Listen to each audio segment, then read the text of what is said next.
오늘 이제 마지막 과가 되겠습니다.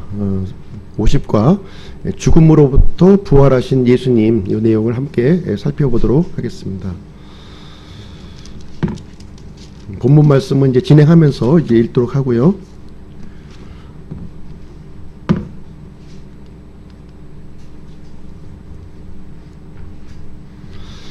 부활하신 예수님.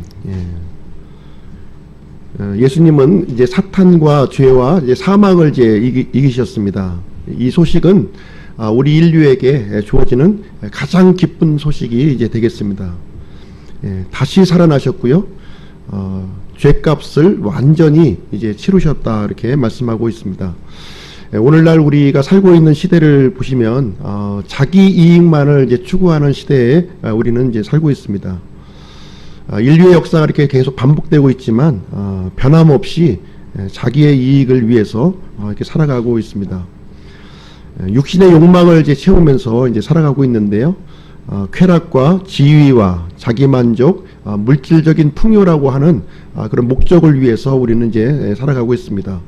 성경에서는 이런 인생은 허비하고 낭비하는 삶이다는 것을 우리에게 말씀을 해주고 있습니다. 잠깐 동안 이렇게 꽃을 피울 수 있을지 모르겠지만 꽃이 시들고 영원한 형벌 가운데 이제 들어간다 말씀하고 있습니다. 우리 인생에게 주어진 이 소중한 시간, 소중한 기회들을 이제 잘 이렇게 또 지혜롭게 활용하는 사람이 있고요.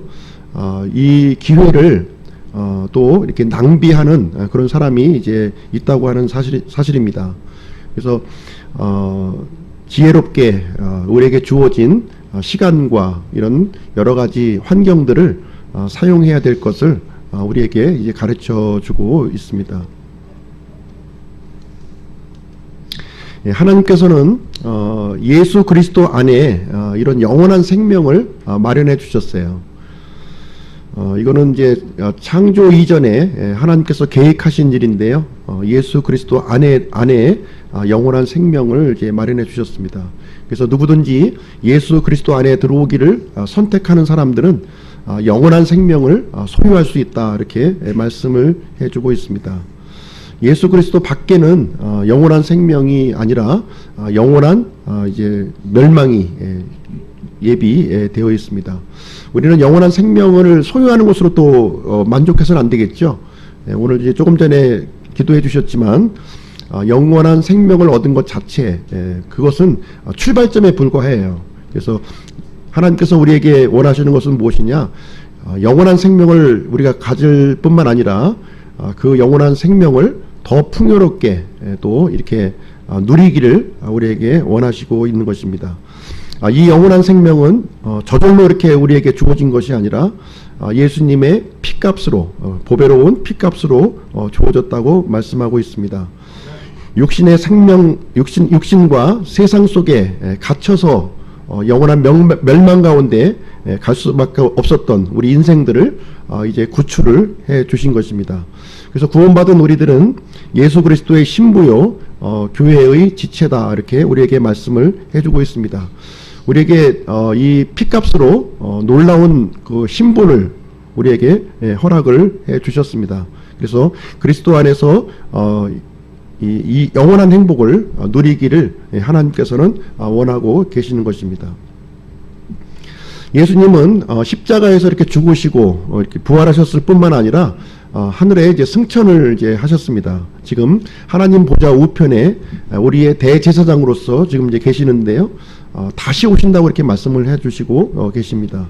그래서 우리 믿는 신자들은 복음에 합당한 삶을 살아야 될 것, 이것을 우리에게 가르쳐 주고 있습니다. 반복되는 인생을 통해서 우리에게 느끼는 것은 무엇이냐면 인생은 짧다는 거예요. 인생은 짧고 현 세상에 대한 심판은 점점 시간이 흘러갈수록 임박해 있다는 사실을 우리에게 보여주고 있습니다. 우리나라도 이렇게 자연재해로부터 이렇게 안전한 그러한 그 공간으로 이렇게 있었지만 최근에 와서는 굉장히 그 자연재해가 반복되는 모습을 우리는 볼 수가 있습니다.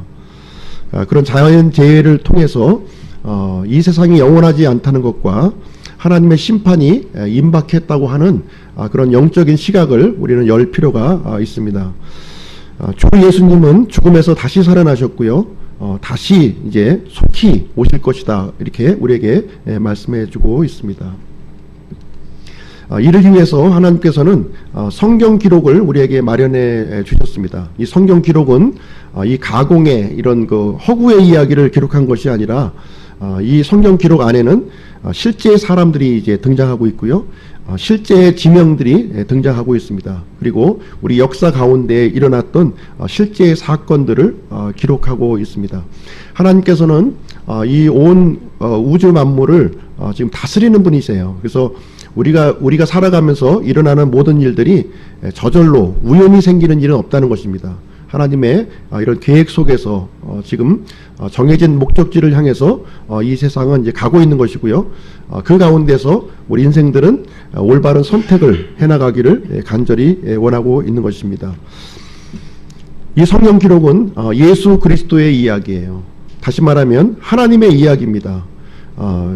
이 역사라고 하는 그 말이 히스토리이죠. 히스토리, 영어로 히스토리인데 그분의 이야기입니다. 그분의 이야기, 예수 그리스도의 이야기를 이 역사를 통해서 우리를 이제 가르쳐주고 있는 것이고요. 이 역사의 기록을 통해서 그 뜻을 잘 분별하는 사람들이 지혜로운 사람들이에요. 지혜로운 사람이다 이렇게 얘기를 해주고 있습니다. 이 성경 기록은 어느 종교의 이야기가 아닙니다. 구원자께서 하나님의 아들이신 구원자께서 이 땅에 오셔서 하신 일, 그 일을 기록하고 있습니다.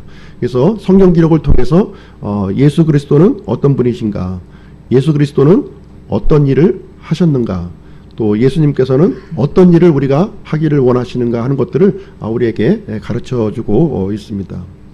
오늘 이 시간에는 이제 예수님께서 이제 십자가에서 죽으셨고요. 이제 부활하고 승천하신 그 이야기를 우리는 이제 살펴보고자 하는 것입니다.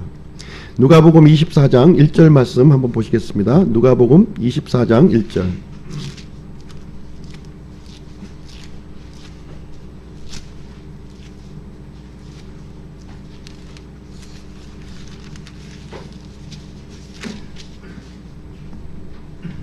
누가복음 24장 1절. 네, 함께 한번 읽어보시죠. 시작. 이제 주의 첫날 매우 이른 아침에 그들이 자기들이 예비해 둔 향품을 가지고 다른 어떤 자들과 함께 돌무덤에 가서, 네. 예수님이 이제 무덤에 이제 묻히셨죠. 부자의 무덤, 아리마대 요셉이 준비한 그 무덤에 이제 묻히셨고요. 주의 첫날 매우 이른 아침에 찾아갔다고 이렇게 기록을 하고 있습니다. 여인들이 무덤을 찾아왔습니다.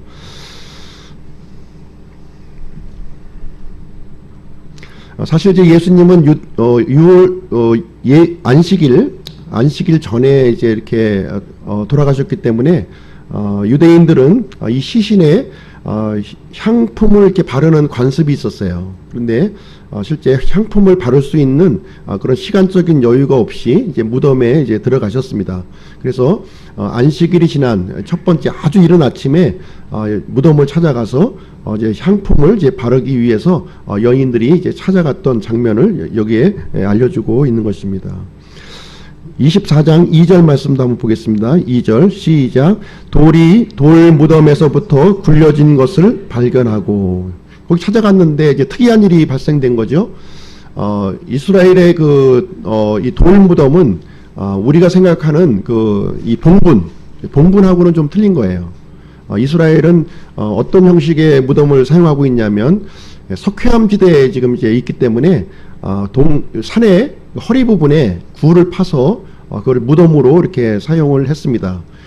그리고 그 시신이 훼손되는 것을 이제 방지하기 위해서 그 앞에 이제 커다란 돌을 이렇게 막아 놓았는데, 예수님은 부자의 무덤에 이렇게 묻히셔서 그래도 무덤의 형태를 아주 잘 갖춰진 그런 무덤에 이렇게 안치가 되셨습니다.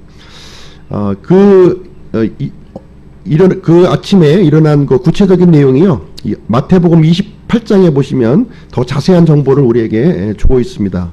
마태복음 28장을 한번 보시겠습니다. 마태복음 28장 1절로 4절.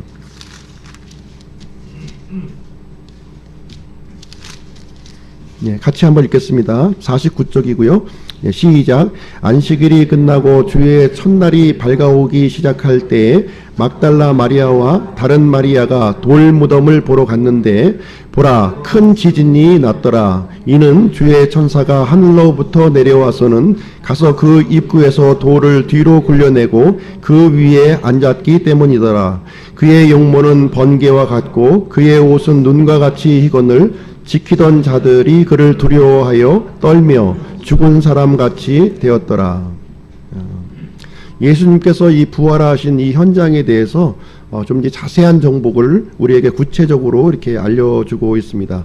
큰 지진이 일어났다 이렇게 얘기하고 있고요. 주의 천사 2명이 이제 거기에 이제 나타난 것을 우리에게 이제 보여주고 있습니다. 이와 같이 이제 이스라엘의 이제 돌무덤은 이렇게 그 산 허리에 이렇게 구멍을 파서 시신을 이제 그 안쪽에 안치를 하고 커다란 돌을 이렇게 굴려서 이렇게 막았습니다. 이 돌의 무게는 거의 이제 2톤 정도에 해당되는 무게였기 때문에 이제 한두 사람의 힘으로 이렇게 밀어내기가 굉장히 힘들었던 거예요. 그래서 예수님께서 부활하시던 날 이 큰 돌문이 이제 옮겨진 모습을 이제 여인들은 발견을 이제 했다 이렇게 기록을 하고 있습니다. 다시 이제 누가복음으로 돌아오셨어요. 24장 3절로 4절 말씀 보겠습니다.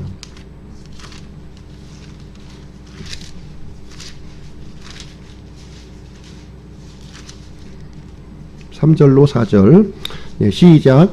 안으로 들어갔으나 주 예수님의 몸을 찾지 못하였더라. 이것으로 인하여 그들이 매우 당황할 때에 보라, 빛나는 옷을 입은 두 남자가 그들 곁에 서 있었으므로.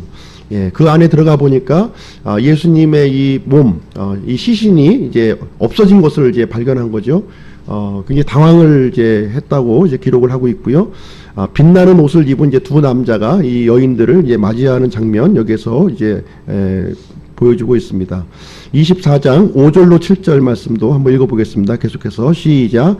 그들이 두려워서 얼굴을 땅에 대고 엎드리니 저들이 그들에게 이르되 너희가 어찌하여 살아계신 분을 죽은 자들 가운데서 찾느냐. 그분은 여기 계시지 아니하고 일어나셨느니라. 그분께서 아직 갈릴리에 계실 때에 너희에게 어떻게 말씀하셨는지 기억하라.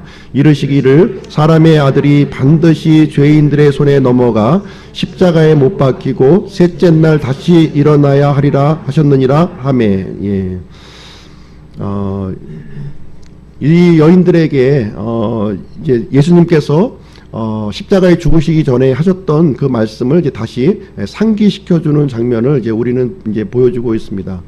당시 이제 유대인들은 구약 성경에 굉장히 잘 알고 있는 사람들이에요. 구약 성경에 무식한 사람들이 아니라 어렸을 때부터 이 구약 성경을 이렇게 통해서 가르침을 받았기 때문에 구약에 있는 내용을 누구보다도 잘 알고 있는 사람이었고 그 예언의 성취자로서 예수님이 오셔서 자신이 이제 당할 일에 대해서 분명히 여러 번 자주로 이렇게 말씀을 해 주셨습니다. 그러나 이 여인들을 포함해서 제자들은 눈이 이제 가려져 있었던 거예요. 그렇게 여러 번 구약 성경을 읽어보았지만 하나님께서 그 성경 기록을 통해서 알려주시고자 하는 내용들을 지금 이제 너무나도 무지하다 하는 내용을 우리는 이제 살펴볼 수가 있습니다. 그래서 우리가 성경 기록을 읽을 때 보시면 내가 필요한 것만 이렇게 믿으려고 하는 그런 경향이 있다는 것을 이제 볼 수가 있습니다. 내가 이해하지 못하고 내가 받아들이지 않는 부분은 아무리 그 성경 기록을 읽어도 이해를 할 수가 없는 거예요. 예. 하나님께서 이렇게 이것을 눈을 열어주실 때에만이 거기에 담겨져 있는 깊은 뜻을 이제 알 수가 있는 건데요. 이 천사들이 그 내용에 성경 기록의 깊은 뜻을 지금 이제 열어서 알려주시는 이제 장면이 여기에 나와 있는 것입니다. 사람의 아들이 반드시 죄인들의 손에 넘어가 십자가에 못 박히고 셋째 날에 다시 일어나야 하리라 하는 이 부활의 메시지를 여기서 이제 설명을 해주고 있는 것입니다. 어떻게 사람이 다시 부활할 수 있는가? 이 부분은 믿지 못하였던 거예요. 구약 성경을 하나님을 믿고 있었고 구약 성경을 여러 번 읽어보았지만 사람이 다시 부활한다는 내용은 자기 머릿속에 이해할 수 없는 내용이었습니다. 그러나 천사들을 통해서 이 부활의 메시지를 우리에게 이제 보여주셨습니다. 예수님은 이제 무덤에서 이제 부활하셨고요. 죽은 자 가운데 계시지 아니하고 살아있는 자 가운데 있다 이렇게 말씀을 해주셨습니다. 이 내용은 구약 성경의 그 예언을 성취한 내용을 우리에게 보여주고 있어요. 이미 메시아가 이 부활할 것, 이 죽음에서 부활할 것을 미리 말씀해 주셨고요.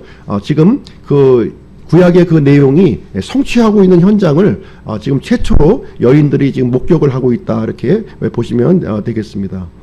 성경에서 말씀하신 대로, 성경에서 기록하신 대로 예수님에게 그 일이 지금 이제 일어난 모습을 보여주고 있습니다. 누가복음 24장 8절로 12절 말씀 볼게요. 8절로 12절. 예, 같이 읽겠습니다. 시작. 그들이 그분의 말씀들을 기억하고 돌 무덤에서 돌아가 이 모든 것을 11사도와 다른 모든 사람에게 고하니라. 이것들을 사도들에게 고한 사람은 막달라 마리아와 요한나와 야고보의 어머니 마리아와 그들과 함께한 다른 여자들이더라. 그들은 저들의 말을 근거 없는 이야기로 보고 저들을 믿지 아니하니라. 그 뒤 베드로가 일어나 돌무덤에 달려가서 몸을 구부리고 보니 아마포만 따로 놓여 있더라. 그가 일어난 일로 인해 속으로 놀라며 떠나가니라. 예. 이 여인들은 예수님의 부활을 이제 도저히 이제 믿을 수가 없었던 거예요. 눈으로 지금 예수님의 이 몸이 없는 것을 이제 보았음에도 불구하고 예수님의 이 부활을 이제 믿지 못하고 있는 것입니다. 그러나 예수님은 살아생전에 다시 살아날 것을 몇 번 말씀해 주셨어요. 이 제자들을 통해서 몇 번 말씀했지만 그 말은 건성으로 내가 들었고 그 말씀에 대한 믿음을 갖고 있지 않았다고 하는 것을 우리는 이제 볼 수가 있습니다.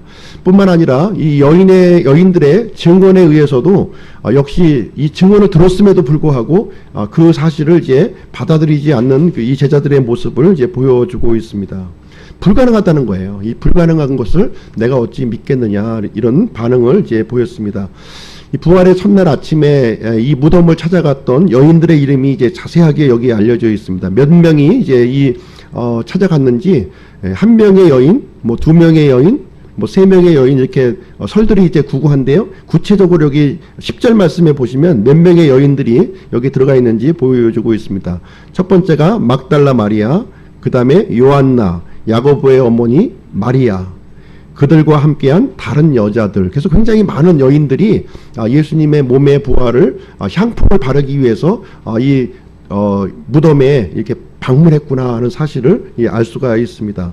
이 사실을 전해들은 이제 제자들에게 전해주었지만 이 사실을 믿지 않았고요. 예수님의 수제자인 베드로만 다시 무덤에 와서 그 상황, 여인들이 말한 상황을 다시 한번 확인하는 장면을 이제 보여주고 있는데, 베드로와 요한이 요한복음에 보면 두 사람이 나중에 이제 방문해서 확인 절차를 진행했다는 것을 이제 보여주고 있습니다. 예수님의 이 부활을 통해서 우리에게 이제 알려주는 내용은 무엇이냐면, 예수님의 이 부활은 하나님의 아들이시라고 하는 이런 확실한 증거예요. 예. 예수님은 하나님의 아들이시라는 이유로 죽임을 당했잖아요. 그죠? 예수님이 이 죽음 가운데서 부활하셨다면 예수님은 하나님의 아들이시라고 하는 사실을 객관적으로 입증하셨다는 거예요. 예수님이 하나님의 아들이라는 것이 말로만 이렇게 논리적으로 문자로만 우리에게 알려주신 것이 아니라 실질적으로 이 부활의 사건을 통해서 하나님의 아들이라는 것을 명명백백하게 이렇게 우리에게 보여주셨다, 이렇게 얘기를 해주고 있는 것입니다. 객관적으로 입증했는데요. 로마서 1장 4절 말씀 한번 볼게요. 로마서 1장 4절.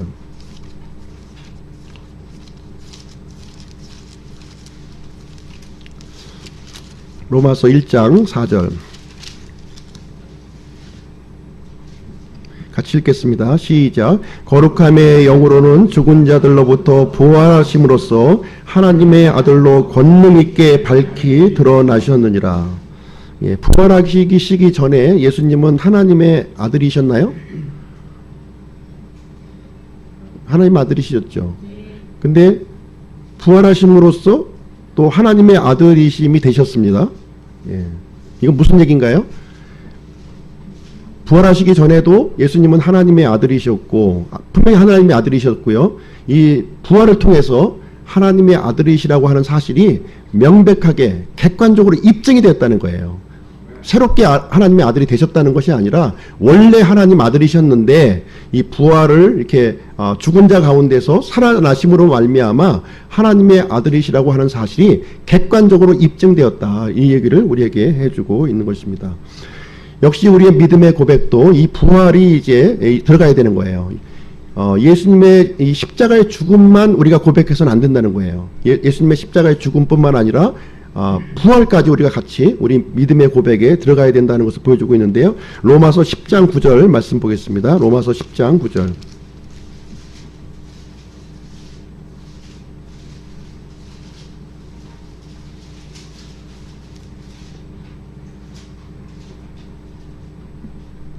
예, 같이 읽겠습니다. 시작.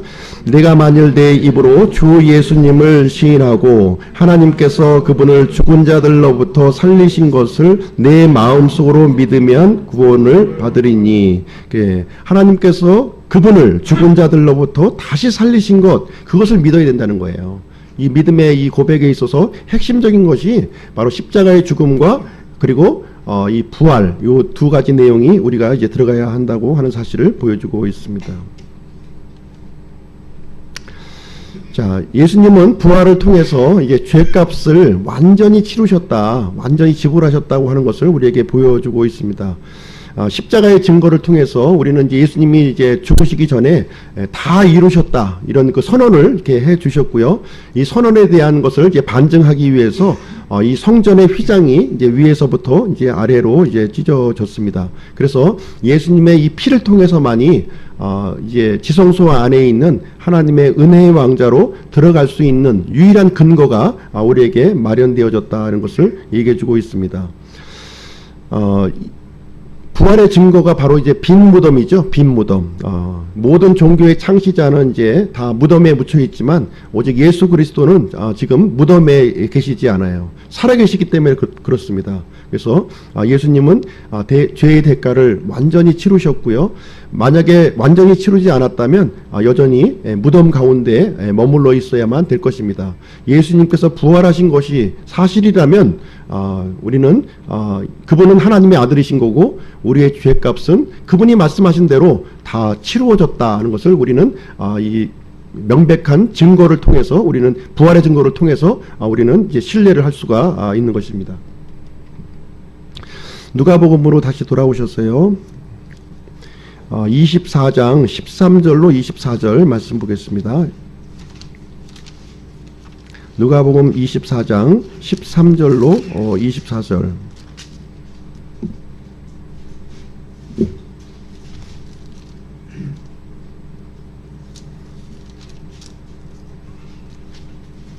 예, 한 절씩 이렇게 교독하도록 하겠습니다. 한 절씩. 예, 한 절씩 읽죠.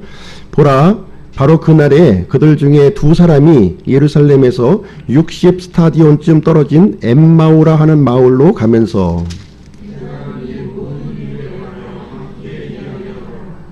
그들이 함께 이야기를 나누며 의논할 때에 예수님께서 친히 가까이 오사 그들과 같이 가셨으나 그분께서 그들에게 이르시되 너희가 걸으면서 서로 주고받는 이것들이 무슨 대화이기에 너희가 슬퍼하느냐 하시니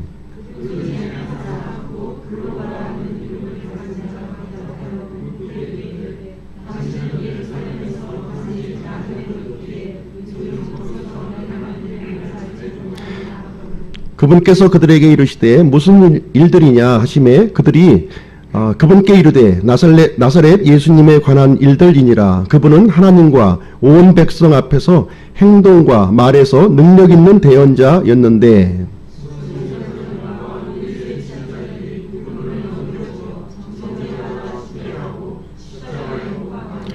그러나 우리는 그분께서 이스라엘을 구속할 분이시라고 믿었노라. 이 모든 것 외에도 오늘은 이런 일들이 이루어진 지 사흘째 되는 날이요.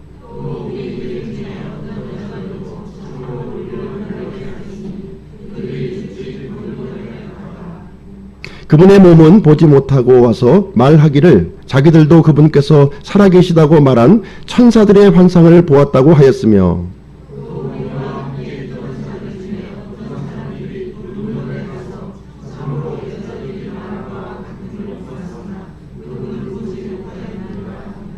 네, 여기 보시면 엠마오로 가고 있는 두 제자의 이야기가 여기 소개가 되고 있습니다. 한 사람의 이름은 누구죠? 예, 글로바라고 하는 제자였고요. 또 한 사람의 이름은 여기에 나타나 있지 않습니다. 두 제자가 이제 가면서 이제 대화를 하고 있었는데 예수님께서 십자가에서 죽은 지 사흘째 되는 날이다 이렇게 얘기를 해주고 있습니다. 아마도 예수님이 십자가에서 처형된 이 사건은 굉장히 큰 사건이었던 것 같아요. 그죠? 모든 예루살렘에 있는 거주하고 있는 사람들이 다 알 수 있는 굉장히 큰 사건이었음을 우리는 알 수가 있습니다. 어떻게 이 예루살렘에 일어난 이 큰 일을 알지 못하느냐 하고 이제 물어보는 장면이 있는데요. 예수님이 이렇게 나타나셨지만 이 제자들은 예수님을 알아보지 못했다 이렇게 얘기를 하고 있습니다. 이 사람들은 예수님이 이제 어떤 분이라고 하는 부분에 대해서는 지식을 갖고 있는지 한번 보겠습니다. 이 십자가에서 죽으신 예수님이 능력 있는 대언자였다 하는 정보를 갖고 있었던 거예요. 능력 있는 대언자였다. 그리고 장차 이스라엘을 구속할 분이시다 하는 정보도 갖고 있었고요. 또 뿐만 아니라 이 사흘째 되는 날 여인들이 무덤에 가보았는데 거기서 이제 예수님의 이 몸이 발견하지 못했다는 정보까지 이제 기록하고 있습니다. 그럼에도 불구하고 이 사람들은 부활하신 예수님을 이제 알아보지 못했다는 거예요. 여전히 슬픔과 낙담 가운데 이렇게 있는 모습을 여기에서 알려주고 있습니다. 구약 성경을 이렇게 많이 읽었다 할지라도 이 메시아에 대한 이제 하나님께서 보내시는 메시아에 대한 내용을 정확하게 이해를 하지 못하고 있었던 거예요. 하나님께서 보내시고자 하는 이 메시아는 먼저 이 메시아가 고난을 받고 그 다음에 영광을 받으신다는 거예요. 먼저 고난을 받고 그 다음에 영광을 받으신다 하는 내용을 성경을 이제 기록하고 있는데 이 구약 성경을 읽었던 당시의 유대인들은 이 일들이 동시에 이루어지는 것으로 이렇게 생각을 했던 것입니다. 동시에. 근데 하나님께서 구약 성경을 통해서 우리에게 알려주신 것은 무엇이냐면 이 고난받는 이 메시아와 영광받는 메시아의 사이에는 약 시간적인 간격이 존재하는 것을 말씀해주고 있었는데 유대인들은 그 사실을 알지 못했고요. 시간 간격이 없이 그냥 이 고난도 받으시고 영광도 받으시는 메시아로 이제 이해를 하고 있었고요. 그리고 고난받는 메시아보다는 영광받는 메시아 쪽을 이제 선택했던 모습을 이제 보게 되는 것입니다. 그러다 보니까 이 고난받는 메시아에 대한 이해가 굉장히 부족했다 하는 것을 여기서 우리는 이제 보게 되는 것입니다. 25절로 27절 말씀 보겠습니다. 25절로 27절. 같이 한 목소리를 한번 읽어보시죠. 시작. 이에 그분께서 그들에게 이르시되 오 어리석고 대언자들이 말한 모든 것을 마음에 더디 믿는 자들이여 그리스도가 이런 일들로 고난을 당하고 자기의 영광에 들어가야 함이 마땅하지 아니하냐 하시고 모세와 모든 대언자들의 글에서 시작하여 모든 성경 기록들에서 자기에 관한 것들을 그들에게 풀어 설명해 주시니라. 예수님은 이제 이 두 제자들을 향해서 어리석고 대언자들이 말한 모든 것을 마음에 더디 믿는 자라 이렇게 얘기를 하면서 자신에 대한 얘기, 구약 성경에 기록되어 있었던 자신에 대한 얘기를 자세히 풀어서 이제 설명해 주시는 장면을 먼저 보여주고 있어요. 그래서 먼저 고난 당하시는 메시아라는 거예요. 먼저 영광을 받기 전에 메시아가 영광을 받기 전에 반드시 고난을 받아야 된다 하는 내용을 이제 알려준 겁니다. 모세와 모든 대언자의 글을 통해서 이렇게 알려주셨는데 모세와 모든 대언자의 글이 무엇이냐면 바로 구약 성경이에요. 구약 성경. 지금 우리가 연대기 성경 공부 제1과부터 49과까지 진행한 모든 내용들이 이 구약 성경에 기록되어 있는 내용 중에서 이 메시아와 관련된 그 내용들을 발췌해서 지금 이제 우리가 공부를 해왔던 것입니다. 이 가죽옷, 아담과 이브를 위해서 입혀주신 이 가죽옷, 그리고 유월절 양의 피, 이사야서 53장에 기록되어 있는 고난받는 메시아에 대한 기록을 하나님께서 해주셨다고 하는 사실을 지금 이제 엠마오로 향하고 있는 이 두 제자들에게 이 연대기 성경 공부를 아마 이제 우리가 한 1년 3개월 동안 했던 내용을 다 할 수는 없었겠고요. 그 중에서 핵심적인 내용들만 이렇게 발췌해서 이렇게 설명을 해 주셨을 것입니다. 그럼에도 불구하고 지금 현재 자신들과 함께 있는 이 예수님이 바로 메시아 그리스도라고 하는 사실을 알지 못했다, 이렇게 기록을 하고 있습니다. 언제 이 사실을 알게 되냐면 이제 마침내 엠마오라고 하는 마을에 도착을 해서 함께 자신과 대화 나눴던 이분과 들어가서 빵을 나누는 장면이 있어요. 그때 그제서야 빵을 나누시고 이렇게 축복 기도하는 그 모습을 보시고 살아생전에 예수님이 하셨던 그 모습이 생각이 나서 바로 이분이 메시아구나 하는 사실을 깨닫게 되는 모습을 보여주고 있습니다.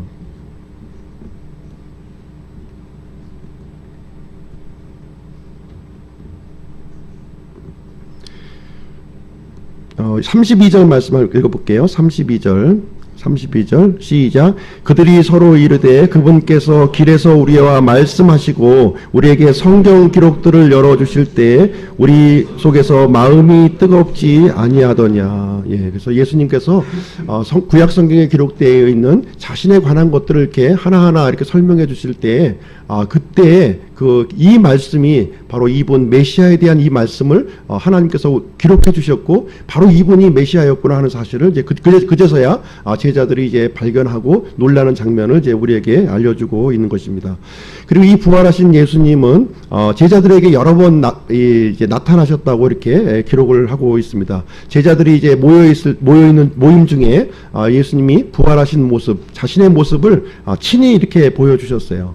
그 자리에 도마라고 하는 제자가 없었는데 의심 많은 도마, 이 제자를 위해서 다시 한번 또 나타나셔서 십자가에 박힌 그 손과 이 옆구리를 보여주시면서 믿음을 이렇게 심어주시는 장면을 보여주고 있습니다. 그리고 이 부활하신 예수님은 또 이렇게 제자들과 함께 이렇게 식사를 나누시는 장면도 기록을 하고 있어요. 우리와 똑같이 영광스러운 몸으로 부활하셨지만 구운 생선과 또 벌집을 이렇게 같이 나눠 드시는 장면을 여기에서 기록해 주고 있습니다. 누가복음 24장 45절로 48절 말씀 한번 보겠습니다. 45절로 48절. 같이 읽겠습니다. 시작.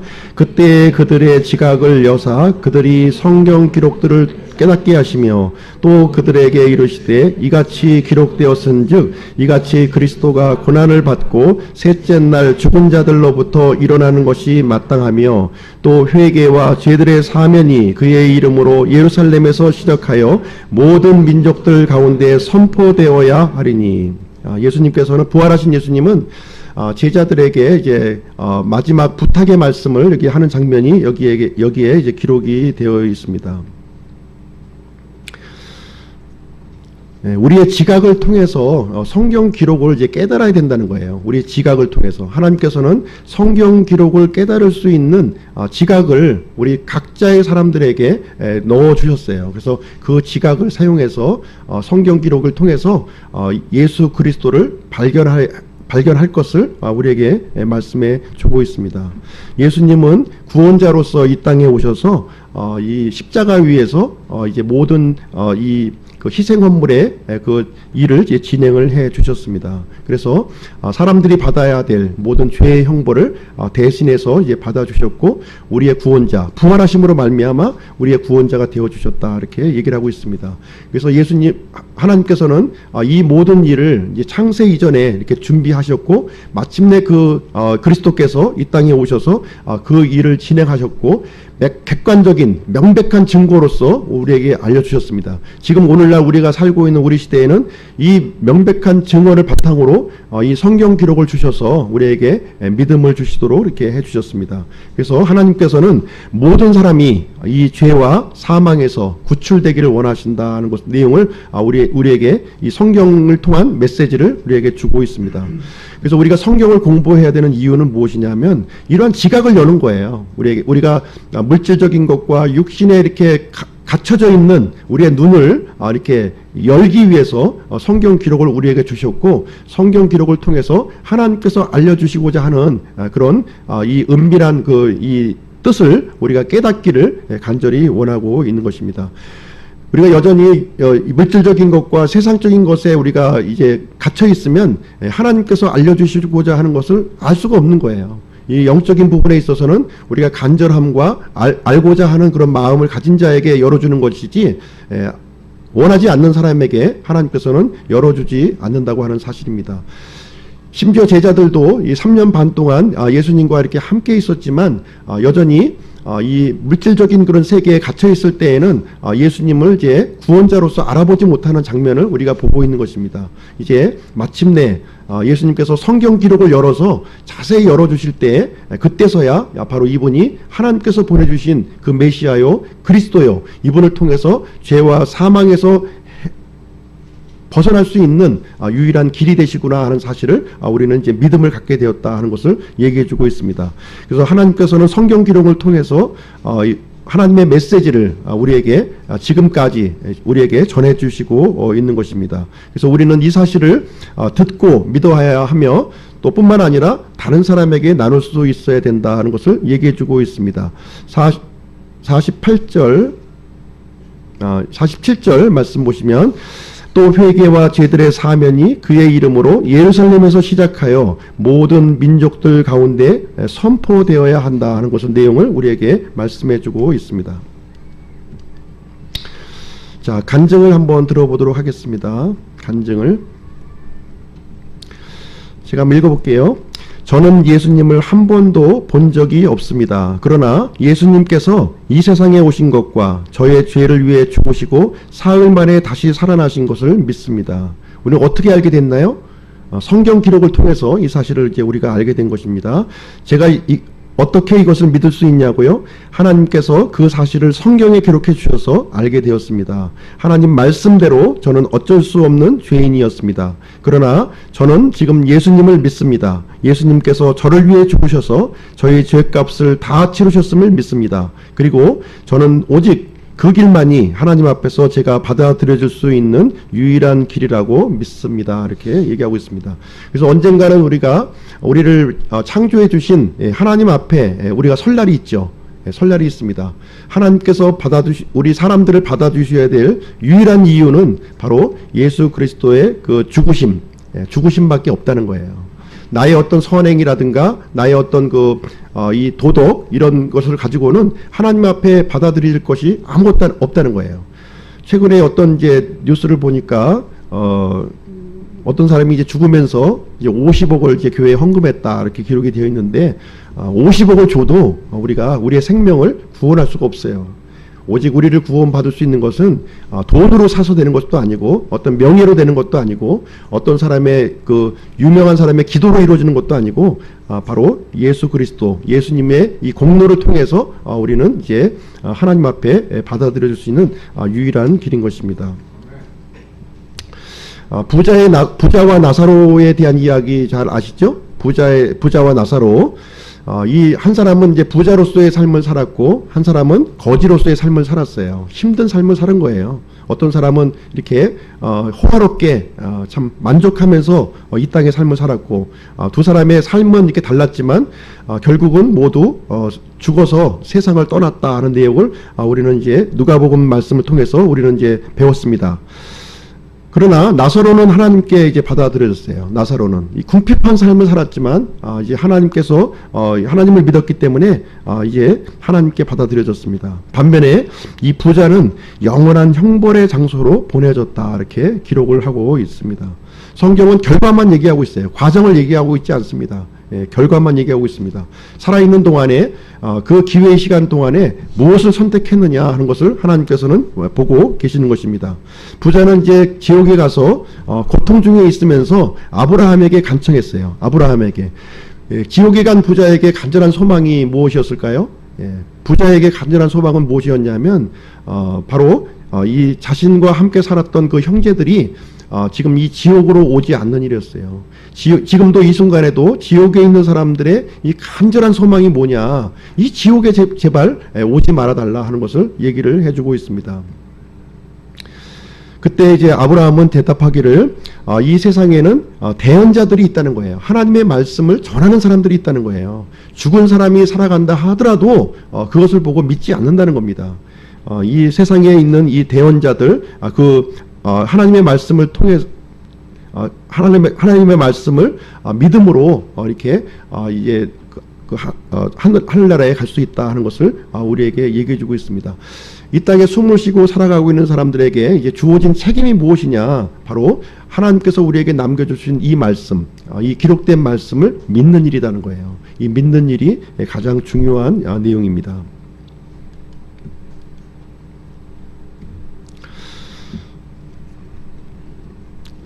자, 비교해 봅시다. 하나님께서 우리에게 기대하는 것은 바로 이제 이것입니다. 비록 우리는 지금 현재 예수님의 모습을 눈으로 우리는 볼 수 없어요. 눈으로 볼 수 없지만 성경 기록을 통해서 이제 그분의 메시지를 우리는 이제 들을 수가 있는 것입니다. 그래서 기록하신 하나님의 말씀, 이 말씀을 믿는 것이 대단히 중요하다 이렇게 얘기를 해주고 있습니다. 그럼에도 불구하고 사람들은 자꾸 이제 눈으로 보려고 하죠. 뭔가 명백한 증거를 이제 보여주기를 이제 원하고 있는데 이 눈에 보이는 것보다도 하나님께서는 이 기록된 말씀을 통해서 더 명백한 증거를 우리에게 제시해주고 있다 이렇게 얘기를 해주고 있습니다. 베드로후서 1장 말씀 한번 볼게요. 베드로후서 1장 19절 같이 한번 읽겠습니다. 시작. 잠깐만요. 360쪽입니다. 360쪽. 같이 읽겠습니다. 시작. 또한 우리에게는 더 확실한 대언의 말씀이 있으니 날이 새어 샛별이 너희 마음속에 떠오를 때까지 너희가 어두운 곳에서 비치는 빛을 대하듯 이 말씀에 주의를 기울이는 것이 잘하는 것이니라.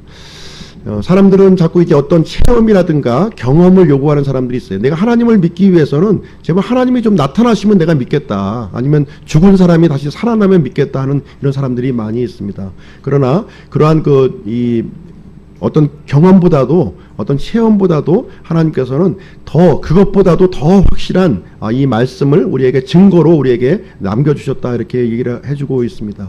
이 경험이나 체험이라고 하는 것은 지극히 이제 주관적이에요. 주관적입니다. 이것은 객관적인 것이 될 수가 없어요. 그 사람에게 보여주었다 할지라도 그 사람에게 국한되는 것이지 다른 사람에게 그대로 그 내용이 적용될 수는 없는 일입니다. 그래서 경험과 체험을 주장하는 것보다는 객관적으로 명백하게 우리에게 남겨주신 이 대언의 말씀을 믿는 이것이 더 확실한 증거라고 우리에게 말씀해 주고 있는 것입니다. 이제 마침내 지상에서 약 40일 동안 이렇게 머무시다가 자신의 부활하신 모습을 11 제자들 뿐만 아니라 많은 제자들에게 명백하게 부활의 증거를 이제 보여주셨고 40일이 경과한 이후에 이제 예수님께서는 하늘로 이제 올라가시는 장면이 이제 기록이 되어 있습니다. 사도행전 말씀 한번 볼게요. 사도행전 1장 9절.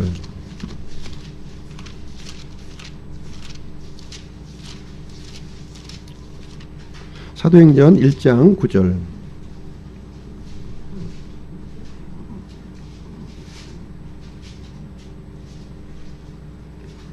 9절부터 11절까지 같이 한번 읽겠습니다. 9절부터 11절 시작.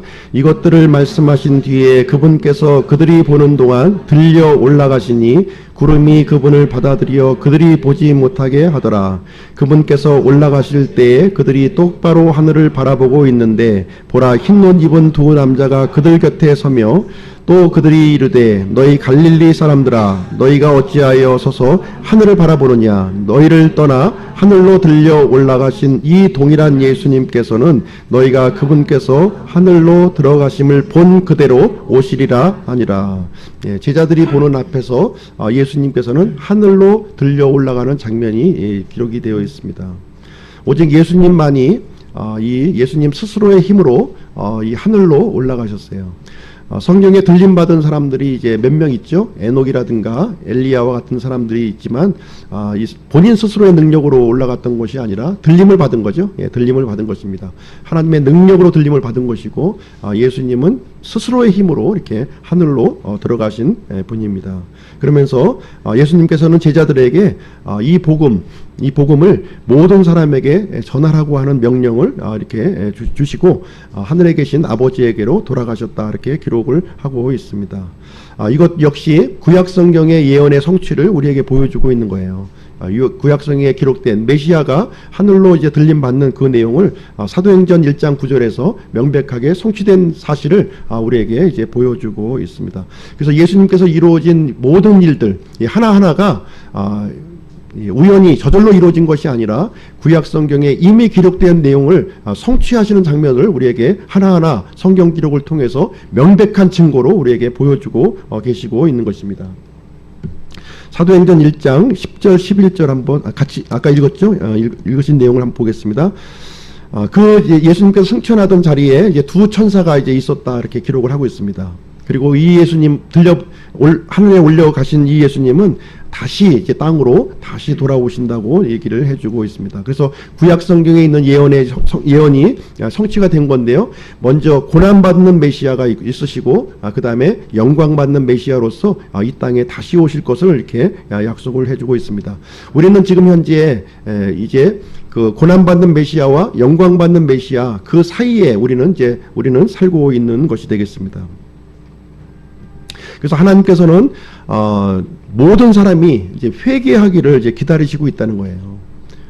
이 큰 엄청나게 긴 기간을 주시는 이유가 이제 모든 사람이 회개하고 구원받기를 간절히 원하고 있다. 이 회개라는 뜻은 이제 무엇이냐면 하나님 앞에서 어쩔 수 없는 죄인이며 형벌을 받아 마땅한 죄인임을 이제 받아들이는 것이라는 거예요. 그리고 예수님께서 모든 죄값, 내가 치를 수 없는 이 죄값을 이제 대신 치르신 것을 믿는 것이 바로 회개다 이렇게 얘기를 해주고 있습니다.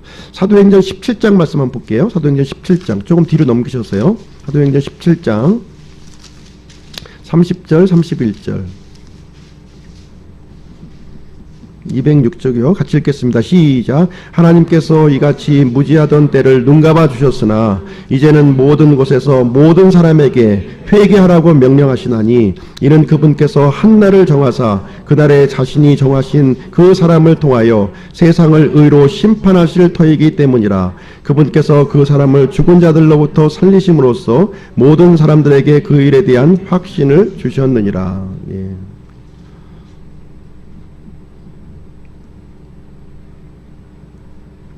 그래서 예수님은 이제 다시 오실 때는 이제 이렇게 고난받는 메시아와 같이 나약한 모습으로 오시는 것이 아니라 이제 심판주로 이렇게 오시겠다 이렇게 말씀을 해주셨습니다. 이제 심판받을 그 한 날을 이제 이미 정해 놓았고요. 이 정해진 날을 위해서 이 인류의 시계는 이제 지금도 흘러가고 있는 상황이 이제 되겠습니다. 이렇게 해서 오늘 이제 배운 내용은 다 이제 마쳤고요. 질문과 대답을 통해서 이제 배운 내용 다시 한번 복습을 좀 하도록 하겠습니다. 예수님께서 부활하신 날, 여인들이 예수님께서 묻힌 무덤에 갔습니다. 그곳에서 무엇을 발견했나요? 예, 돌이 옮겨져 있었고요. 무덤이 열려져 있는 모습을 이제 발견했습니다. 그 여인들이 무덤에 도착하기 전 무슨 일이 일어났나요? 큰 지진이 있었고 하나님께서 무덤 입구를 막은 돌을 옮기기 위해 천사들을 이제 보내신 내용이 기록이 되어 있습니다. 그 여인들은 무덤 속에 들어가 무엇을 보았나요? 예수님의 몸이 사라진 것을 보았습니다. 그리고 하나님의 두 천사를 이제 보았습니다. 예수님의 부활이 우리에게 보여주는 것은 무엇인가요? 예수님의 부활이 우리에게 보여주는 것은 예수님이 하나님의 아들이시라는 거예요. 부활하신 내용을 통해서 그리고 구원자이심을 우리에게 보여주고 있습니다. 하나님의 아들이시요 우리의 구원자이심을 이 부활로서 우리는 이제 알 수가 있습니다. 그래서 예수님의 부활은 가장 명백한 증거예요. 예수님의 부활이 없다면 이 모든 것이 거짓말인 거예요. 다 모든 것이 무너집니다. 예수님의 부활이 사실이라면 그분은 십자가에서 죽으신 그분은 하나님의 아들이시요 우리의 구원자시라는 거예요. 믿지 않으면 하나님의 심판을 피할 길이 없다 하는 내용을 얘기해 주고 있습니다.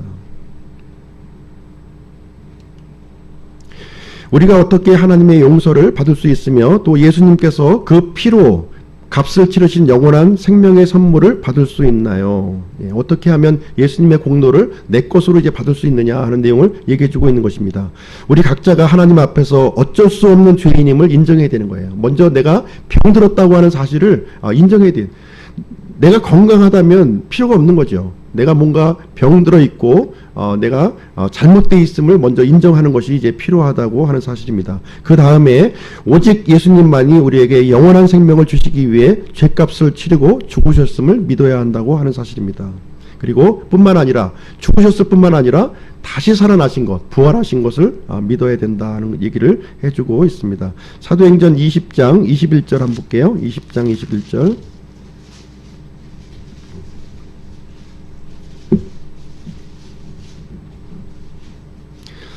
네, 시작. 유대인들과 또한 그리스인들에게 하나님을 향한 회개와 우리 주 예수 그리스도를 향한 믿음을 증언하였노라. 그래서 이제 사도들과 이 제자들 그리고 모든 신자들이 전해야 될 복음이 무엇이냐? 이 두 가지로 이제 요약이 된다는 겁니다.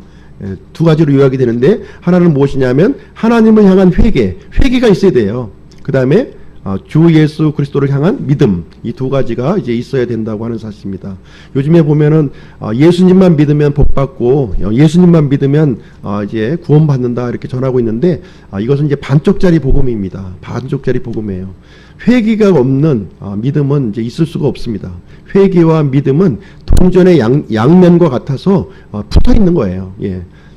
올바른 회개가 있고 그 다음에 믿음이 있어야 된다는 거예요. 믿음이 있다면 이 회개가 전제되어야 된다 하는 내용을 우리에게 알려주고 있는 것입니다. 막달라 마리아와 다른 목격자들이 제자들에게 무엇을 말했나요? 제자들에게 이 죽음에서 부활하신 예수님을 보았다고 이렇게 증언을 했습니다. 제자들은 목격자들의 말을 믿었나요? 처음에는 이제 믿지 않았습니다. 부활하셨다는 말을 듣고 제자들이 놀라는 것은 당연한 일이 아닌가요? 아니죠. 예수님은 이 공생의 기간 동안에 자신이 다시 살아나실 것, 십자가에 죽으시고 다시 살아나야 될 것을 수차례 이제 말씀을 해 주셨기 때문에 그렇습니다. 왜 예수님께서 제자들에게 온 천하로 가라고 말씀하셨나요? 우리는 믿는 사람들은 이제 증인들이라는 겁니다. 예수님의 증인이에요.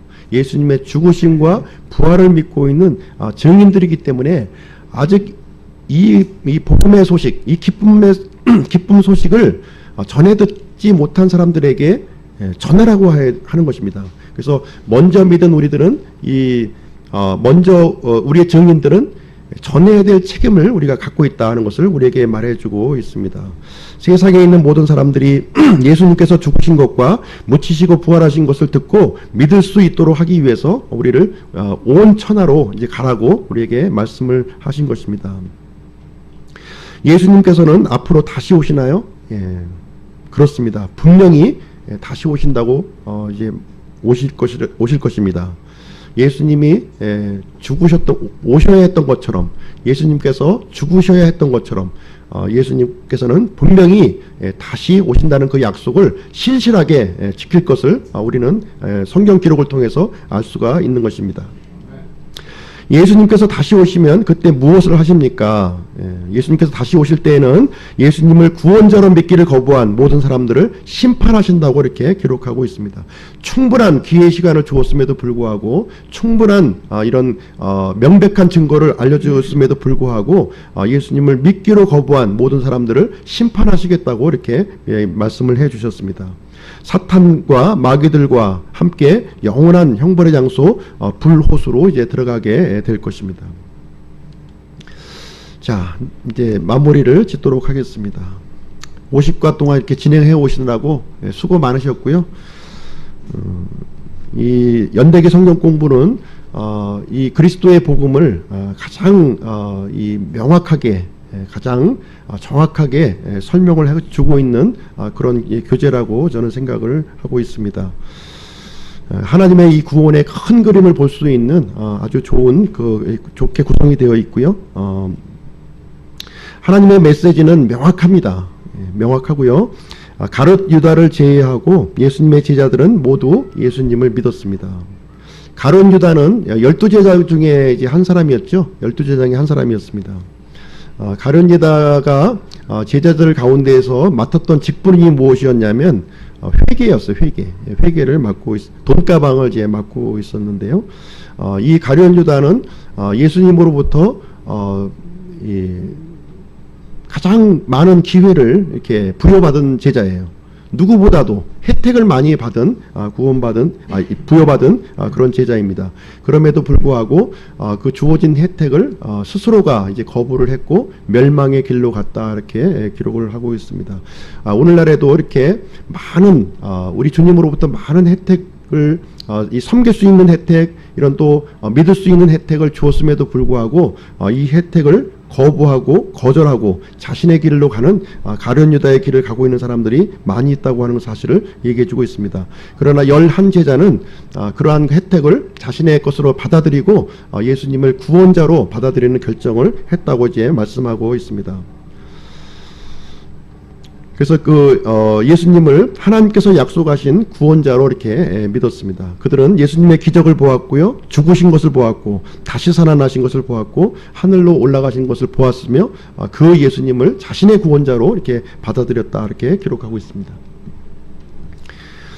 그 후 그들은 다른 사람들에게 예수 그리스도를 전했습니다. 그 예수님의 그 11제자들은 자신이 구원받았을 뿐만 아니라 이 자신이 발견한 이 구원자 예수 그리스도를 다른 사람들에게 그 메시지를 전하는 일을 했다는 거예요. 이 중요한 일을 받은 발견한 사람은 그 중요한 일을 전할 수밖에 없는 거죠. 전하지 않으면 견딜 수가 없는 거예요. 너무나도 엄청난 것을 내가 알고 있는데 나만 알고 있어야지 꽁꽁 싸매들고 하는 것은 그것이 이렇게 중요하고 가치 있다고 우리는 볼 수가 없는 것입니다. 진짜 중요하고 가치 있는 일이라면 내 마음속에 그냥 가둬둘 수가 없는 거예요. 그것을 전할 수밖에 없었던 것입니다. 예수님의 이 제자들은 자신의 믿음을 지키기 위해서 많은 고난을 받았으며 순교를 했다는 기록을 역사의 기록으로 이렇게 남겨놓고 있습니다. 어떤 제자들은 고문을 당했고요, 어떤 제자들은 십자가에 못 박혔고, 어떤 제자들은 짐승의 밥이 됐고, 그들의 믿음을 위해서 이렇게 죽었다고, 이렇게 신실한 이 증인의 삶을 살았다고 이렇게 얘기를 하고 있습니다. 그러나 대다수의 유대인들은 이 구원자로 오신 예수님을 배척하고 이렇게 불신했다는 것을 알려주고 있습니다. 오늘날에도 동일한 일이 반복되고 있습니다. 오늘날에도 여전히 이 명백한 증거에도 불구하고 이 구원자 예수님을 거부하는 사람들이 있는 반면에 이 놀라운 사실을 발견하고 증인의 삶을 살고 있는 많은 사람들이 있음을 저희들은 이제 발견하게 되는 것입니다. 우리 기쁨 침례교회 성도님들 한 분 한 분들은 이 예수 그리스도의 증인이 되어서 이 놀라운 이 발견, 구원자를 발견한 이 기쁜 소식을 만나는 사람마다 모든 사람들에게 전하는 그리스도의 증인의 삶을 사시기를 간절히 원합니다. 이상으로 오늘 내용들을 모두 마치도록 하겠습니다. 기도하고 여기 말씀이 있는데 좀 한번 읽고서 마칠게요. 두 구절만 좀 읽겠습니다. 성경 찾으실 필요 없고 앞에 있는 거 그대로 읽으시면 될 것 같아요. 베드로후서 3장 8절 9절인데요. 한 목소리로 한번 읽겠습니다. 시작. 그러나 사랑하는 자들아, 주께는 하루가 1000년 같고 1000년이 하루 같다는 이 한 가지 사실에 대하여 무지한 자가 되지 말라. 주께서는 자신의 약속에 대해 어떤 사람들이 더디다고 생각하는 것 같이 더디지 아니하시며 오직 우리를 향하여 오래 참으사 아무도 멸망하지 아니하고 모두 회개에 이르기를 원하시느니라. 한 구절 더 읽게요. 요한계시록 22장 20절 21절 말씀입니다. 시작. 이것들을 증언하시는 분께서 이르시되 내가 반드시 속히 오리라 하시는도다. 아멘. 주 예수님이여 과연 그와 같이 오시옵소서. 우리 주 예수 그리스도의 은혜가 너희 모두와 함께 있기를 원하노라. 아멘. 기도하고 마치겠습니다.